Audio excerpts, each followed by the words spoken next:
warahmatullahi wabarakatuh. Nama saya Retno Andriani, NIM T 2018-4014. Saya di sini dalam rangka memenuhi tugas psikologi pendidikan yang diampu oleh Bapak Hartono. Di sini tugas saya adalah menganalisis, memberi ulasan atau merangkum sebuah materi. Di sini saya kebagian materi bab 3 yang judulnya adalah belajar. Ya, di sini poin pertama yaitu hakikat belajar.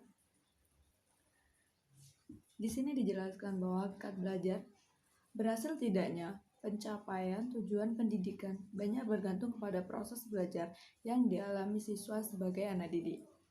Di sini kan proses belajar siswa itu terlalu global dan terlalu luas.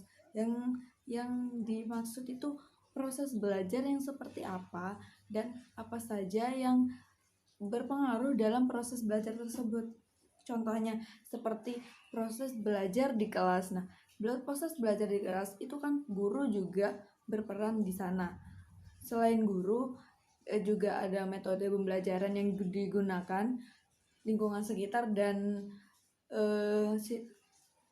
lingkungan teman, dan lingkungan teman di sekitar. Nah, untuk selanjutnya di sini juga dijelaskan bahwa adapun proses belajar yang dilakukan seseorang tergantung dari pandangannya tentang aktivitas belajar. Di sini dijelaskan ada 2 pandangan di sini ya. Yang pertama itu pandangan yang pertama adalah belajar adalah suatu kemampuan menghafal sejumlah fakta-fakta di luar kepala. Dan pandangan yang kedua itu belajar sebagai aktivitas latihan untuk memperoleh kemajuan, melatih diri dengan berbagai aspek tingkah laku.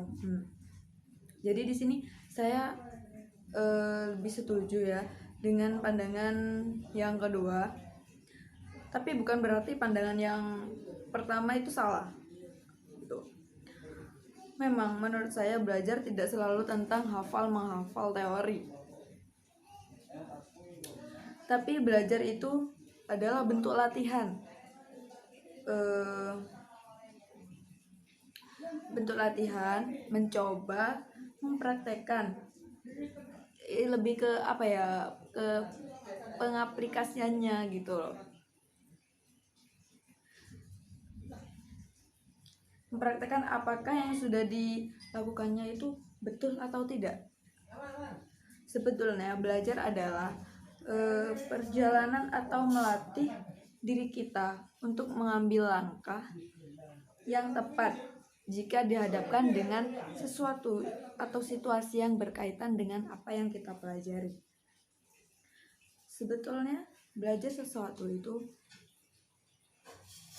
selalu berkaitan dengan kehidupan kita sehari-hari.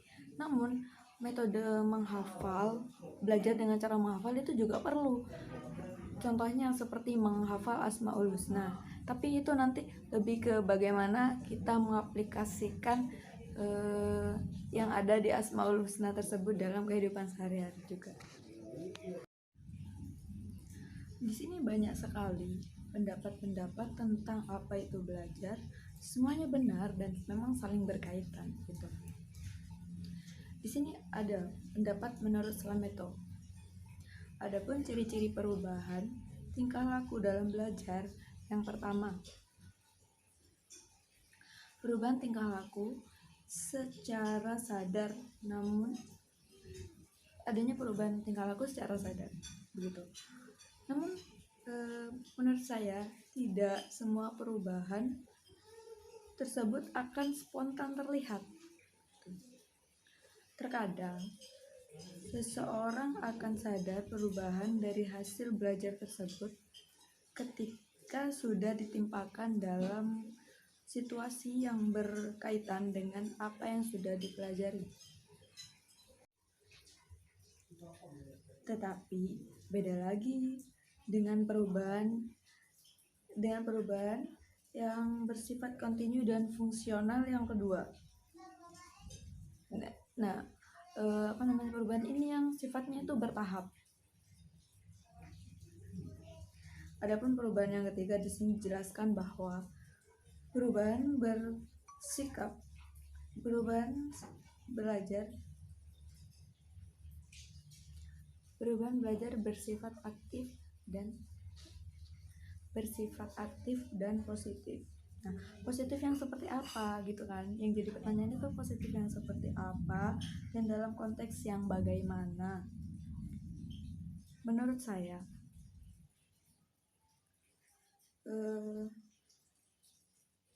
meletakkan kata positif di atas kurang tepat. Lalu, jika anak-anak belajar teknis bagaimana caranya mencuri, apakah itu akan tetap dikatakan positif? Kan begitu pertanyaannya. Jadi di makalah lebih kurang diperjelas positif dalam segi apa dan konteksnya bagaimana. Nah, di sini juga disebutkan ada 3 faktor pendekatan belajar siswa menurut Biggs.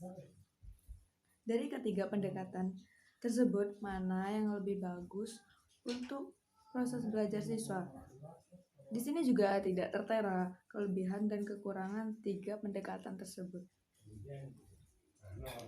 Untuk yang selanjutnya, di sini disebutkan juga faktor-faktor penyebab lupa. Maksudnya ini faktor penyebab siswa lupa kepada apa yang sudah dipelajarinya begitu. Ada 7 dan beberapa uraiannya di sini hanya tertera faktor-faktor penyebabnya sesaja. Akan lebih bagus lagi jika diterakan juga solusi dan cara pencegahannya. Cuman di sini tidak diterakan solusi dan cara pencegahan agar siswa tidak mudah lupa dengan apa yang sudah dipelajarinya begitu.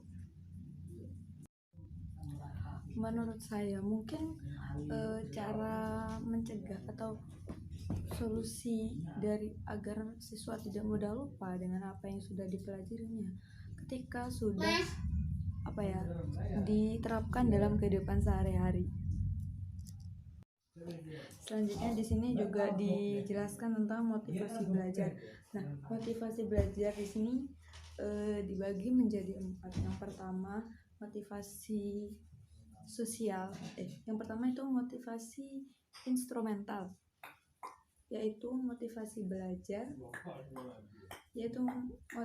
belajar siswa yang didorong oleh adanya hadiah atau menghindari sebuah hukuman. Yang kedua itu motivasi sosial, di mana keterlibatan siswa dalam tugas. Yang ketiga yaitu motivasi prestasi. Motivasi prestasi ini di mana siswa belajar atas prestasi atau keberhasilan yang sudah ditetapkannya. Dan yang keempat ini adalah motivasi intristik. Motivasi intristik berarti siswa belajar atas keinginannya sendiri. Nah, dari keempat motivasi tersebut saya kurang paham apakah 4 motivasi tersebut harus ada dalam diri siswa masing-masing atau keempat motivasi tersebut berasal dari hasil survei macam-macam motivasi yang sudah dimiliki dari berbagai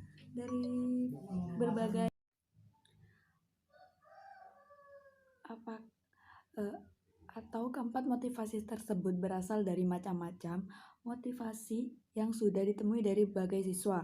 Lalu apakah keempat motivasi tersebut baik dan membantu memaksimalkan belajar siswa? Lalu bagaimana dengan siswa yang tidak mempunyai keempat motivasi tersebut di dalam dirinya? Gitu. Sekian dari saya. Assalamualaikum warahmatullahi wabarakatuh.